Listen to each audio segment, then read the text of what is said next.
Então vamos lá. O ciclo celular, ele é composto por algumas fases. Então a gente tem a fase G1, a fase S, a fase G2 e a fase M. A fase G1 e a fase G2, a célula ela vai estar crescendo, vai estar duplicando organelas, vai estar sintetizando proteínas. A fase S é uma fase de duplicação do DNA. E a fase M, né, é a mitose propriamente dita, é onde a célula vai se dividir. A gente vai ver em maiores detalhes o que acontece em cada fase, na fase G1, S, G2 e fase M. Da fase G1, S, G2, ela recebe o nome de intérfase, tá? Então, nessa fase da intérfase, que compreende G1, S, G2, a célula está aumentando de tamanho, está duplicando os seus componentes, duplicando o seu material genético, tá vivendo a vida dela, tá? Para que ela chegue na fase M e consiga fazer o processo de divisão celular. Bom, existem algumas proteínas que estão envolvidas nessas fases, ou melhor falando, na progressão dessas fases. Então, para minha célula sair de G1 e para S, de S para G2 e de G2 para M, existe uma proteína que nós chamamos de ciclina, tá? Essa proteína ciclina, ela é fundamental para que todas essas fases aqui, elas avancem. Só que não é somente a ciclina que está presente nessas fases. Nós temos também uma proteína quinase, tá? Que quando associado a essa ciclina, forma um complexo CDK. Então vamos tentar entender melhor. A ciclina, representada em verde, ela é uma proteína, tá? E a quinase, representada aqui em vermelho, também é uma proteína.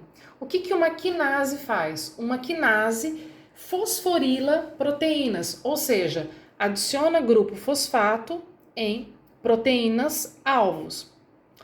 Para progressão aqui dessas fases, a gente precisa de um complexo CDK, ou seja, uma quinase dependente de ciclina. Aqui nós temos uma quinase que é dependente de ciclina. Então, esse complexo aqui, ele só vai ficar ativo, ou seja, ele só vai conseguir fosforilar proteínas-alvos se eu tiver a ciclina associada à sua quinase correspondente. Mas somente isso torna esse complexo ativo? Não. A gente tem aqui, duas outras proteínas que podem regular esse complexo.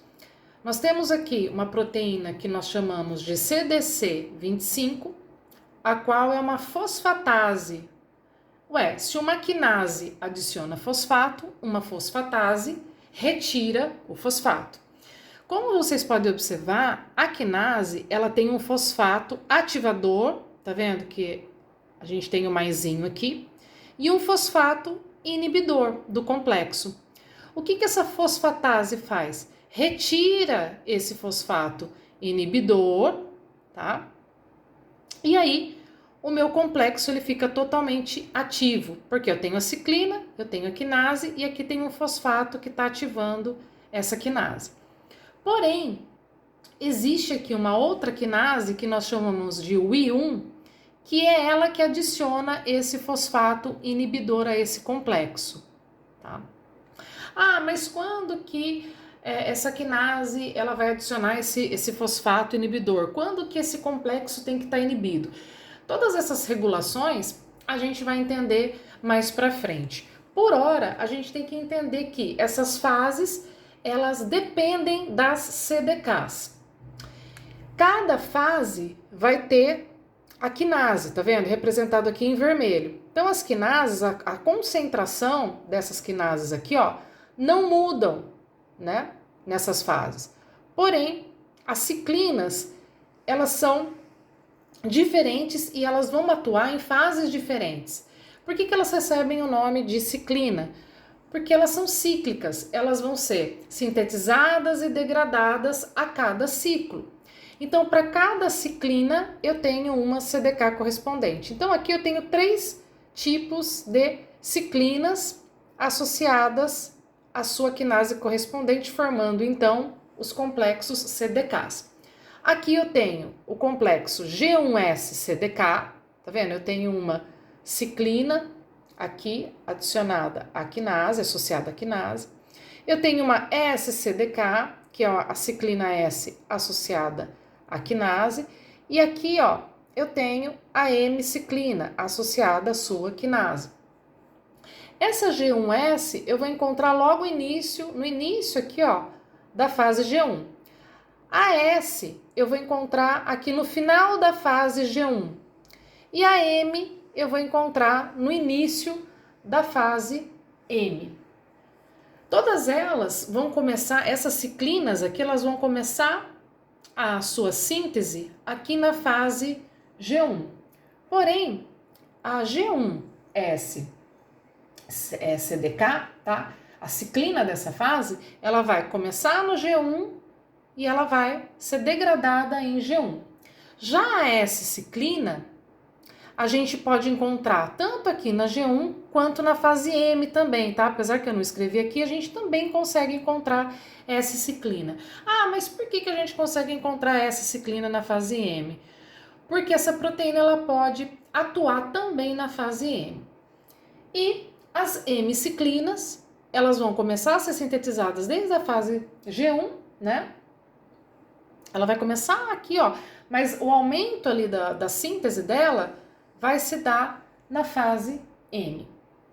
Então, como vocês podem observar, a concentração dessas quinases, elas são iguais nas fases, porém, as suas ciclinas, a concentração é diferente, é cíclica, tá? Então, eu vou encontrar ciclina de G1 na G1, eu vou encontrar ciclina de S e no finalzinho da G1, mas também eu posso encontrar em M, e a ciclina M eu só vou encontrar ali em M, tá? Ela, na realidade, ela vai começar, né, a ser sintetizada ali no início da fase G2, alcançando o seu pico máximo na fase M.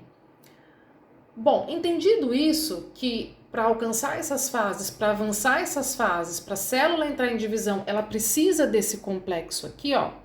O que esse complexo ele faz? Ele fosforila proteínas-alvo.